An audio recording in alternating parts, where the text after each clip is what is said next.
Geno Smith is off to an unexpected red-hot start. Has he played his way into a new contract for the Seahawks? Rob Rang and I are going to discuss and debate on Tell the Truth Tuesday here on Locked On Seahawks.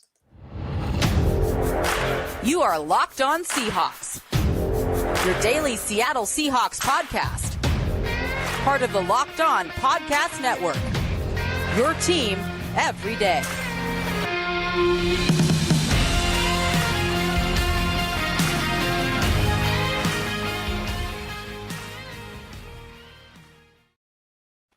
Greetings, 12. This is Corbin Smith, your host for Locked On Seahawks. Joining me for Tell the Truth Tuesday, my co-host in crime, Rob Rang. Thanks to all the 12s out there for making Locked On Seahawks your first listen 5 days a week. And for you poor Mariners fans that are reeling from the finish of that game, just know I feel your pain. As a Blue Jays fan, you guys did it to us last week. So let's get our mind off the end of that game a little bit and talk a little bit about football. We're going to talk Geno Smith. Has he played his way into a contract extension for the Seahawks? Might he be the quarterback in the future and nobody realized it even a few weeks ago? We'll discuss and debate on that.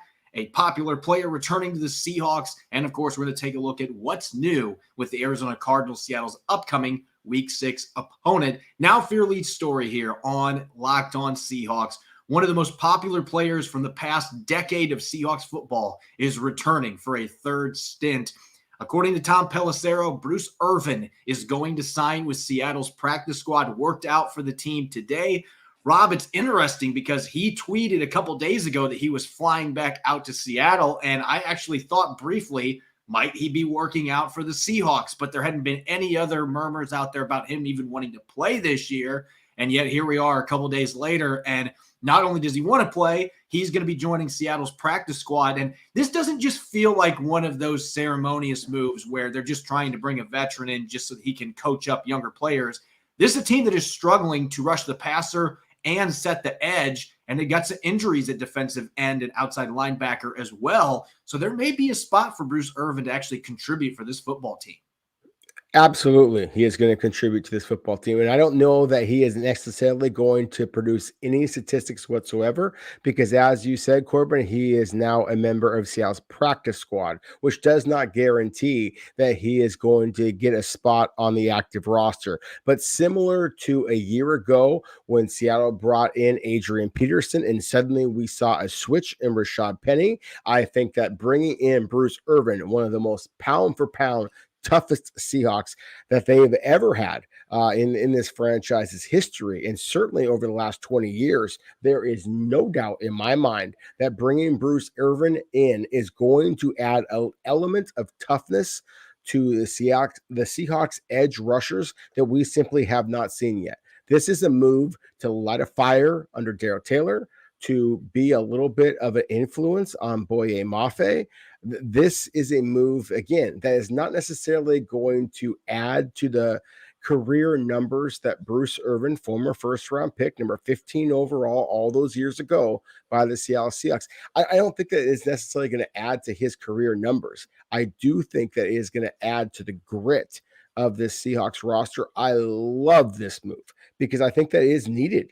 I have not seen the grit, the physicality, that junkyard dog mentality that we've talked about so many times in the past. Frankly, I think the Seahawks have lacked that, and Bruce Irvin has that in spades, and he is going to bring that type of mentality to Seattle. I promise you, the Seahawks are going to be tougher moving forward just because the fact that number 51 is walking back into that roster.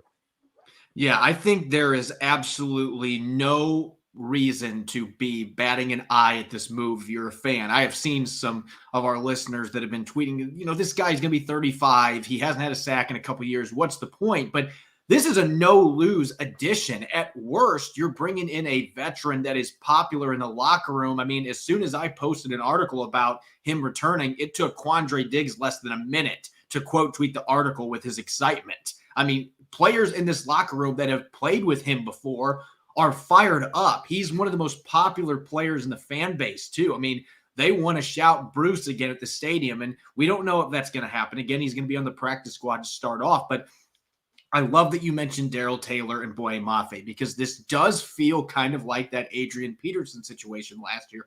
We saw the impact that he had in just a short time on Rashad Penny and all the other young running backs for the Seahawks.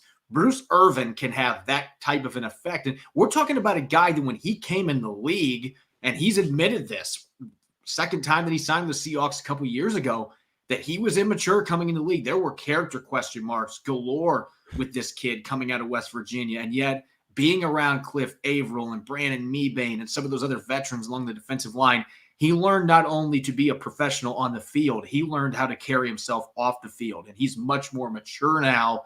Having that kind of an influence in the locker room for a player like Darrell Taylor, for Boye Mafe, you can't understate the value of that. And I think especially for Darrell Taylor, because I see a lot of parallels in playing style here. I think Boye Mafe is a little different style. He looks more like a traditional defensive end, whereas Bruce Irvin played that outside linebacker, that Sam spot for the Seahawks for several seasons. Most of his time in Seattle has been as that hybrid outside linebacker, and he's got the size to play in a 3-4 as an outside linebacker too. He came into the league known as a pass rusher, and over time, he developed that grit. He developed the ability to set the edge, the toughness needed to be able to defend the run. So just having him out there leading by example is going to be invaluable for Darrell Taylor. And maybe, as you said, it ends up lighting a fire under him, because he just has not played well early on this season. Whether it's been rushing the passer, he had a strip sack against Atlanta, and that's pretty much been it. Had no pressures the other day in New Orleans. His run defense, for the most part, has been underwhelming. He's been getting bullied up front. He needs to learn how to play the game at a professional level. Who better to learn from than somebody that made the same journey coming out of West Virginia and had his lumps in the road early as a situational player? That's what Bruce Irvin was. He had 8 sacks as a rookie, but he was a situational reserve pass rusher. He had to grow into an every down player.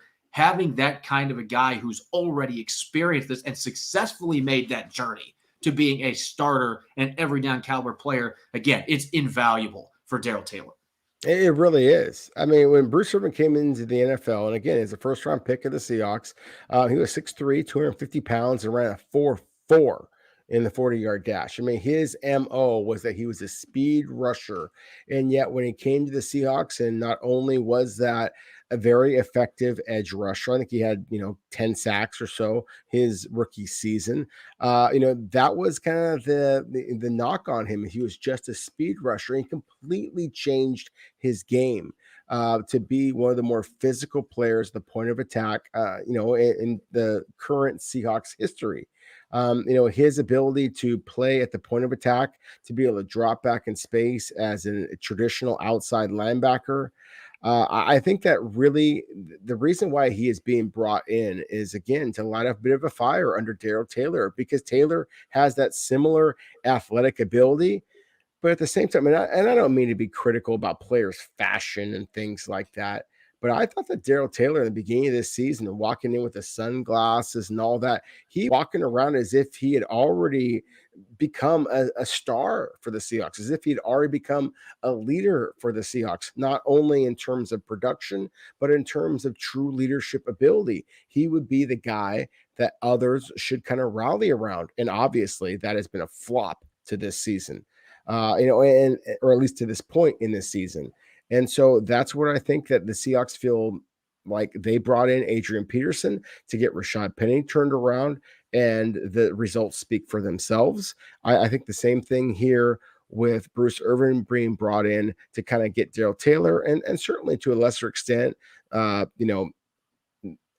Mafe, Alton Robinson, whoever. Like, all right, if you want to play at the NFL level, you're going to have to just ramp up the physicality here. And that is something that Bruce Irvin has done. And yet he is more athletic than any of those other guys that we just mentioned. So for a player like him as a first-round pick, which Taylor was not, which Mafe was not, which Robinson was not, any of the other edge rushers for the Seahawks, none of them have been first-round picks. And yet to see a guy demonstrate that physicality, I think just kind of shows you what you have to become if you want to be successful in today's NFL. So I love this selection, even though, again, I don't necessarily think that Bruce Irvin is going to come in and be much of a player for the Seahawks in terms of production. I do think that what he is able to bring as a coach on the field, something that Pete Carroll has done over and over again. I really think this is a home run kind of a signing for the Seahawks, because I do think that you are going to see a little bit of that defensive turnaround that every Seahawks fan has been waiting for all year long. Yeah, we'll see whether Bruce Irvin ends up playing any snaps on Sundays for the Seahawks. He's going to start off in the practice squad depending on what kind of shape that he's in. I'm assuming that he's in pretty good shape because he had the workout and it didn't take the Seahawks more than a couple hours and he was under contract and they had signed him. So he must have looked pretty impressive. That being the case, maybe he does get a chance to play some snaps on Sunday against the Arizona Cardinals. We'll find out. He's a veteran. He knows what he's doing. You can throw him in the lineup and find ways to get him involved. And it might just be a case where they just want him on the practice field and he wants to be around the game and still be able to maybe have a chance to play. We'll see where he ends up fitting in, but I see this as a no-lose situation that could pay big dividends off the field. It could pay some big dividends on a field for a team that's looking for some consistency off the edge, rushing the passer and defending the run. Up next, Geno Smith. He's been one of the most consistent players for the Seahawks. In fact, he's been one of the most consistent quarterbacks in the entire NFL. The narrative is changing. At the beginning of the season, it was, is he going to beat out Drew Lock? Now the narrative is, does he deserve a second contract? Rob Rang and I are going to look at that next here for Tell the Truth Tuesday. Has Geno Smith earned an extension? We'll get to that here in a moment. Fall is chaos in your pants. You're overheating 1 second and freezing the next. To be ready for anything, you need the underwear that can handle everything. So it's time for Tommy John underwear. Tommy John's breathable, lightweight fabric has 4 times the stretch of competing brands. They come with a no wedgie guarantee. That's always good news when we talk about underwear. Thanks to a non-rolling waistband and legs that never ride up. Plus, they feature a horizontal quick draw fly. The hammock pouch support stops the awkward swing and slap, giving everyone something to be grateful for. With over 17 million pairs sold, people love Tommy John underwear. That's why Tommy John doesn't have customers, they have fanatics. I personally love wearing Tommy Johns because the breathability and the comfort are second to none, no matter what time of year. Go to TommyJohn.com/lockedon right now for 20% off your first order. 20% off at TommyJohn.com/lockedon. TommyJohn.com/lockedon. See the site for details. You're listening to Tell the Truth Tuesday here on the Locked On Seahawks podcast. I'm your host, Corbin Smith. Joining me as always, my friend in crime, Rob Rang. Thanks to all the 12s out there for making Locked On Seahawks your first listen 5 days a week. We greatly appreciate it. Make sure that you check out the NFL Key Predictions every Friday on Locked On NFL. Locked On's local experts give you the inside scoop on the 5 biggest games of the NFL weekend, including Sunday and Monday Night Football, plus betting advice from the field's leading experts at BetOnline. Follow NFL Key Predictions every Friday on Locked On NFL, available on the Odyssey app, YouTube, and wherever you get your podcasts. It's Tell the Truth Tuesday here on the Locked On Seahawks podcast. And typically, Rob, in this episode, we're looking at individual topics on offense, defense, and special teams. Our last look at the previous game. Well, we had a good chance to break down a lot of those topics yesterday, and we have been getting a flood of questions from our listeners about the future of Geno Smith because of how well he has played in these first 5 games, how he stacks up with the rest of the league. It's crazy how the narrative has changed because week 1 or week 2, after the 49ers game, I remember a number of our listeners that were sending us messages, it's Drew Lock time. Let's get the backup in. Let's see if we can get this offense rolling. Here we are a few weeks later. Geno Smith stacks up favorably against the elite of the elite in most major passing categories. And the narrative is switched to not only is Geno Smith the starter, is he our guy beyond 2022? And really that begs the question, has Geno Smith earned an extension, and how should the Seahawks proceed with that if they believe that he has set himself up to be a starter under center for them beyond this season? Yeah, it's a fascinating conversation. I mean, it truly is a testament to Geno Smith. I think you also can give a lot of credit to both Pete Carroll, John Schneider. They saw this coming. It's why they made the trade. I think you got to give a lot of credit to Shane Waldron as well. But the statistics speak for themselves. I mean, Geno Smith, his accuracy has been just undeniable. I mean, it's been very rare that you've seen Geno Smith throw the ball into double coverage. We have seen just some perfect throws. I mean, Russell Wilson gets a great deal of credit for his accuracy on the deep ball. And I don't think that Seattle has lost anything with the caliber of throws that Geno Smith has attempted and, more importantly, completed against tight coverage. I mean, it has really been spectacular. Now, at the same time, I would argue, as I did yesterday, that the Seahawks finished 1-9 on third down conversion rate against the Saints, and that felt like a winnable game, and the Seahawks failed to win that game. They've won 2 of the 5 games that they've played so far this season. So while I certainly think that the conversation should be opened, that the Seahawks should be talking about Geno Smith as their quarterback beyond this season, because he is on a 1-year prove-it deal. And I think that that's the conversation we're going to be having here, is what kind of money might he be asking for moving forward. I think that that is something that has to be proven out over the course of a season, not just a 5-game sample set, where, again, the Seahawks are 2-3. Their 2 victories being against a Denver Broncos squad that is vastly underperformed, at least according to expectations prior to the year, and the Detroit Lions team that finished with the second worst record in all of NFL football a year ago. So again, my argument would be, hey, Geno has been spectacular. I will be the first to admit that I was not anticipating this level of success so far. But while the Seahawks are 2-3 in the season, without trying to pat myself on the back too much, I'm 5-0 in predicting their wins and losses so far this year. I want to see Geno Smith win a game at the end of the game, rather than just putting up flashy statistics to justify the type of money that his statistics would suggest that he deserves.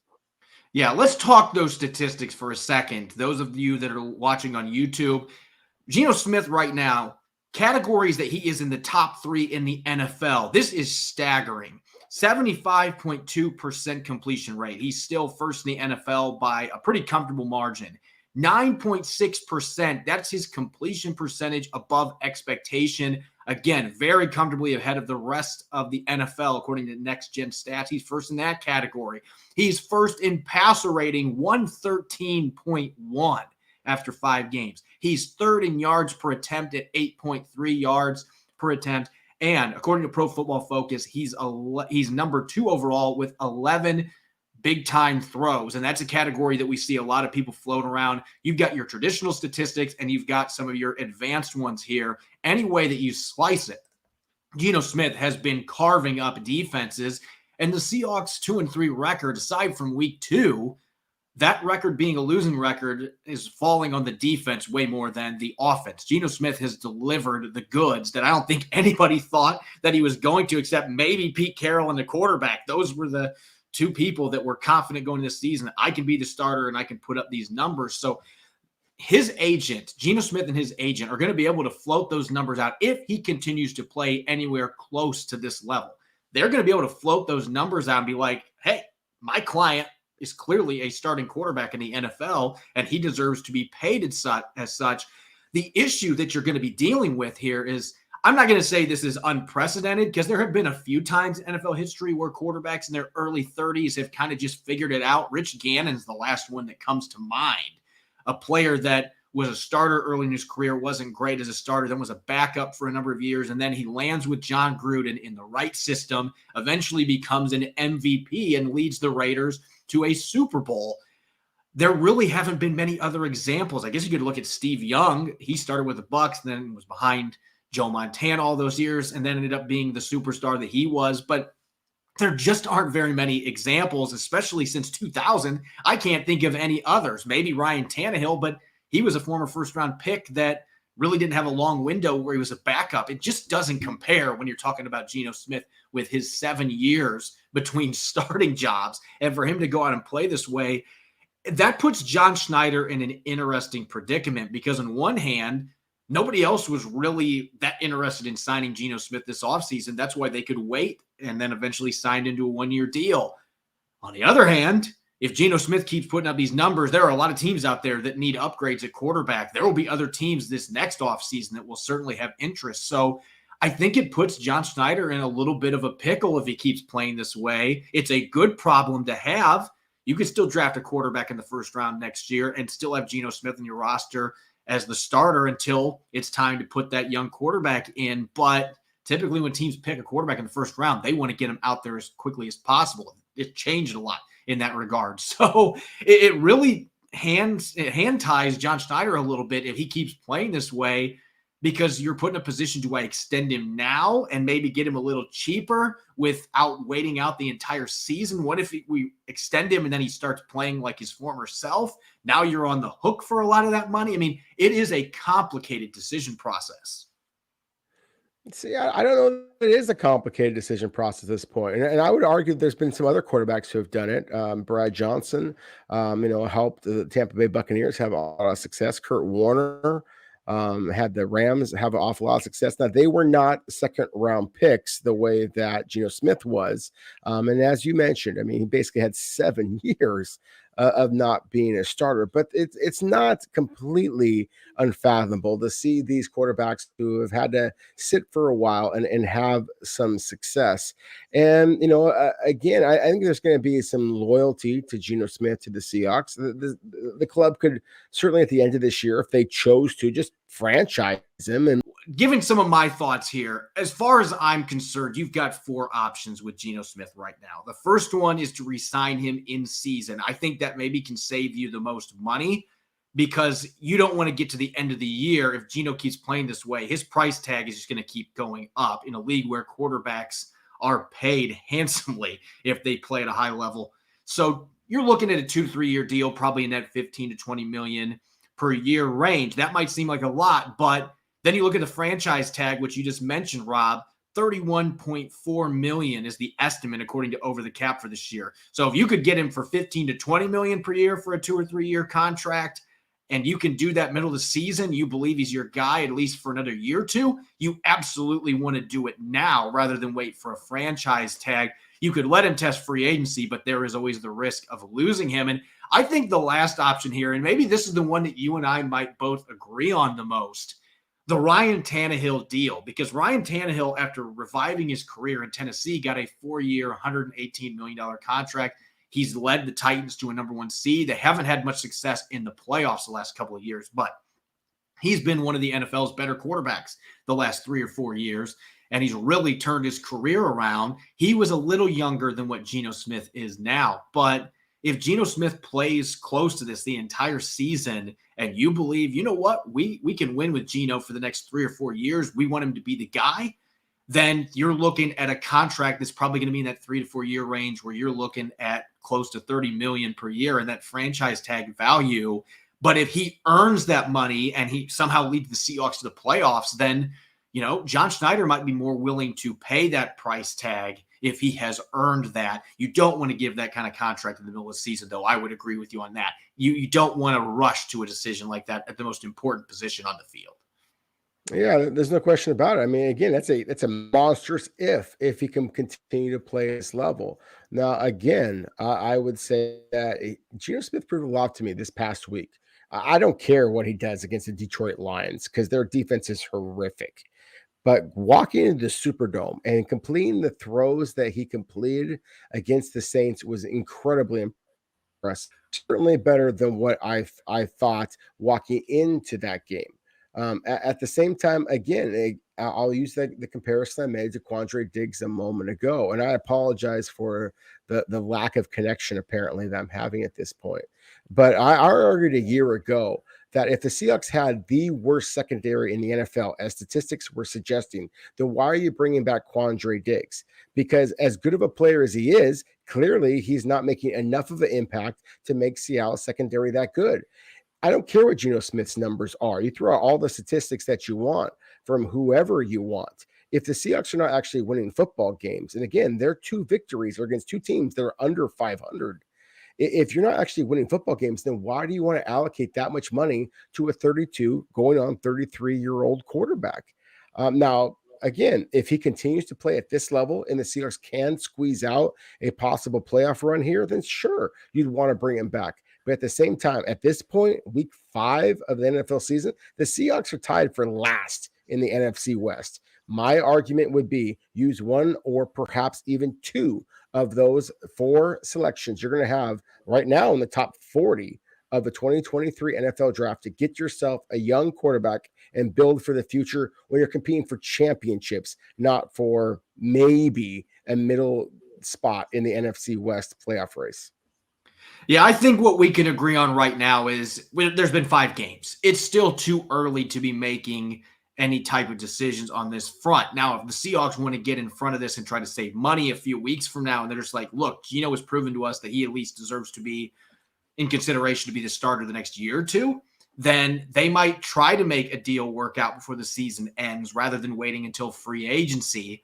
But again, there's always that risk that his play could drop off after getting the contract. And so that's one of the difficulties as a general manager. That's why people like John Schneider make that kind of money, and you and I do the Locked On Seahawks podcast and don't make those kind of decisions because they're challenging ones to make. We'll see what ends up happening on that front, but Geno Smith continues to impress, and he's at least put himself in position now where a question we weren't asking 5 weeks ago has really become a legitimate one. Can Geno Smith get an extension and maybe be the quarterback beyond this year? He has played his way into that discussion. Up next, we're going to take our first look at the Arizona Cardinals. They are also 2-3 in the NFC West, heading into their first matchup against the Seahawks this season at Lumen Field on Sunday. We'll look at some additions, departures, and of course, Rob's favorite part, draft picks as well. We'll get to that here in a moment.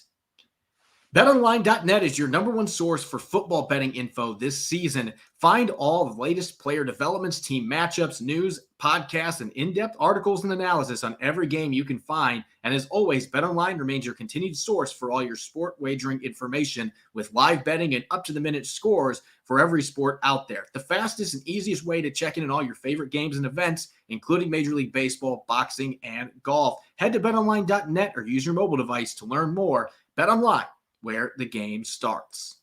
You're listening to the Tell the Truth Tuesday edition of Locked On Seahawks. I'm your host, Corbin Smith. Joining me, as always, my co-host in crime, Rob Rang. To all the 12s out there, thanks for making Locked On Seahawks your first listen 5 days a week. We greatly appreciate it. And for your second listen, make sure to check out the Peacock and Williamson NFL show. Brian Peacock and former NFL scout Matt Williamson give you the expert NFL analysis in less than 30 minutes. And of course, it's free and available wherever you get your podcast. The Seahawks will host their first NFC West matchup of the season. They've only played one divisional battle so far, the loss in Santa Clara in week 2. They'll be inviting the Arizona Cardinals to Lumen Field this weekend, and it has been a struggle for the Cardinals so far this year. They're 2-3, and you could really look at the 2 wins they had, and they easily could have lost those games. It has been tough sledding for Cliff Kingsbury's team. They've gotten off to consistently poor starts on offense pretty much every week, only to come back in the second half and make most of those games interesting, but they haven't been able to finish things off. And this is really a team that didn't have a lot of major changes in the offseason in terms of players that they brought in, but they're missing arguably their best player, who's almost done with his 6-game suspension. But DeAndre Hopkins will not be out there this Sunday. That's good news for Seattle's secondary. That's huge news for the secondary for the Seahawks because Nuke Hopkins is a spectacular player. I think that he completely changes the way the Arizona Cardinals run their offense once he is back on the field. But, of course, one of the big additions to the Cardinals this year was another wide receiver, Marquise Brown, who, of course, former first-round pick from Oklahoma. The Arizona Cardinals made that trade, bringing him back to Arizona, reuniting him with the quarterback Kyler Murray. That has changed Arizona's offense a little bit. I think that it has made Kyler Murray a little bit one-dimensional, frankly. He is basically focusing in on his former Sooners teammate, and I think that has limited the Cardinals' offense. But at the same time, I also think that we have seen flashes of just how dynamic this offense can be. The Cardinals have a very good tight end in Zach Ertz, a late season addition by the Cardinals a year ago. We know that the Seahawks have struggled against tight ends. I mean, obviously, what they struggled with the past week against the New Orleans Saints and previously against the Detroit Lions, absolutely career days for Taysom Hill of the Saints and for Zach Hawkinson from the Detroit Lions previous to that. So, to me, that's one of the concerns I have with facing against the Arizona Cardinals is that while they do not look that impressive on paper and they haven't made a bunch of splashy additions, you mentioned the draft picks, Corbin. I mean, I look at their draft class and I don't see a lot of difference makers. I mean, their top pick was another tight end who has, I think, 3 catches on the year so far for Trey McBride, who, oh, by the way, was the Mackey Award winner in college football. Have seen very little from any of their edge rushers, but one defensive player who I think has really made some strides for them. He's not a new addition, so maybe we shouldn't even be talking about him right now. But Zach Allen has actually become their best defensive lineman. J.J. Watt gets all the press, and of course, he's J.J. Watt. He deserves all the press. But you look at the pass breakups, the batting down balls at the line of scrimmage, Zach Allen has 5 so far this season. And that's one of the areas I really think that the Cardinals are being a little bit underrated to this point. You mentioned that they struggled. They're 2-3, and their 2 wins were close victories. I would argue the same thing for the Seahawks. I think this is going to be a tooth and nail type of a fight against the Cardinals this weekend. Yeah, there's going to be a lot of matchups for us to dive into tomorrow, but taking a look at the roster construction, I know that there were a lot of Cardinals fans going into this season with the drama revolving around Kyler Murray and eventually got his extension. And then once the extension went through, we saw the clause that came out about how many hours he had to watch film and the discussion that stemmed from that with how much Kyler Murray plays video games. There was just so much drama around this organization all offseason. Even when something good happened, you had something crazy that ended up making fans scratch their heads a little bit. And yet Steve Keim and Cliff Kingsbury got extensions after the way last season ended, where they really struggled after a red hot start. That is carried over into this season. You look at some of the losses that they had on this roster. Christian Kirk leaving for the money that Jacksonville gave him. I think a lot of people shook their heads, and I was one of them. I thought that they overpaid, and yet Christian Kirk's been a pretty nice addition for the Jaguars. And without DeAndre Hopkins, the Cardinals have missed his reliability and his versatility playing the outside and in the slot. Chandler Jones going to the Raiders. They made that move because of his age. He had some poor production by his standards second half last year. Really, most of his sacks came in 1 or 2 games. That move, it remains to be seen if that was the right one or not, because they haven't been able to rush the passer with much consistency with the group that they currently have. So you could make an argument that they're certainly missing him. Jordan Hicks, to me, is maybe the biggest name that doesn't get talked about, that they are missing. They've got 2 really athletic linebackers. They invested first-round picks in Zaven Collins as well as Isaiah Simmons, but they don't have that rock in the middle, that leader in the middle that Jordan Hicks provided the last couple of years. And deciding to cut him and move on, that was one that I was baffled by why they made that decision. And they just let a number of veterans that I thought were key pieces on this team go, and they haven't had the voice to step up to replace those players. And a lot of the young guys have not had good starts to the season either. And so that is a bad nucleus, a bad combination to have, especially when you're struggling to protect your quarterback. Your quarterback's getting off to slow starts. Seems like he's getting into it with Cliff Kingsbury on the sidelines a fair amount. I mean, there's been a lot of drama with this football team going all the way back to the end of last year when they got blown out by the Rams in the playoffs, that embarrassing performance. They haven't won at home for like a decade, it feels like. It's just, there's a lot of drama with this team, and yet the talent's there. They could show up in Seattle and put up 40 on the board in no time. They have that kind of talent even without DeAndre Hopkins. No, they certainly do. And I agree with you. I mean, I just have not seen much leadership at the quarterback position with the Arizona Cardinals here for a couple of years now. I just think that Kyler Murray loves himself some Kyler Murray.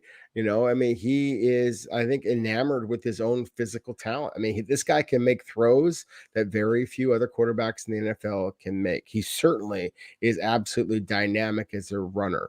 But at the same time, I think that he kind of falls in love with his own game and doesn't play the team game and doesn't win football games just because he does get a little bit selfish and is looking at his own statistics and things of that nature. So that's one of the things that Seattle has to absolutely take full advantage of. So I'm looking forward to our matchup Wednesday because I think that Kyler Murray, stopping him is going to be critical for Seattle to have some success. At the same time, I also think that this is a team that is kind of leaning on some of their superstars. That they've got a guy like J.J. Watt. Buda Baker continues to be an absolute superstar. Byron Murphy at cornerback, another former University of Washington player, has made his fair of or his share of big plays so far this season. The big play to result in the victory earlier this year in overtime. I mean, they have some talent here. And it just doesn't feel like Cliff Kingsbury has been able to kind of bring this team together. So I really think that this is a team that is underperformed at this point, but at the same time, they are every bit as gifted and perhaps even more so than Seattle is. And that's what makes them a very formidable opponent this weekend. Yeah, this is going to be one of those games that you're looking at the record and then you look at the roster and they don't match up. Though I do think, I mentioned this during the offseason, we had our NFC West roundup here on the Locked On Podcast Network, that the Cardinals were the one team that I thought, if everything just didn't work out right, that they could take a big step back in this division. And to an extent, that's kind of been what has happened these first 5 weeks. They just have not looked like the team that started off looking like a Super Bowl contender last year. And obviously they fizzled out. That has carried over to this year, and everything that transpired in the offseason, it just feels like they can't get over that. You mentioned the cohesion. That cohesion as a roster with the coaching staff, you name it, the chemistry, the culture. I have my questions about that. Where does the quarterback fit into all of that? So there are big question marks to this team. But as we'll talk about on tomorrow's show, there's no questioning the talent. So the Seahawks are going to have to worry about some really good players on both sides of the football, even without DeAndre Hopkins. That should make it an exciting matchup Wednesday. As always, you can follow me on Twitter at Corbin Smith NFL. You can follow Rob at Rob Rang.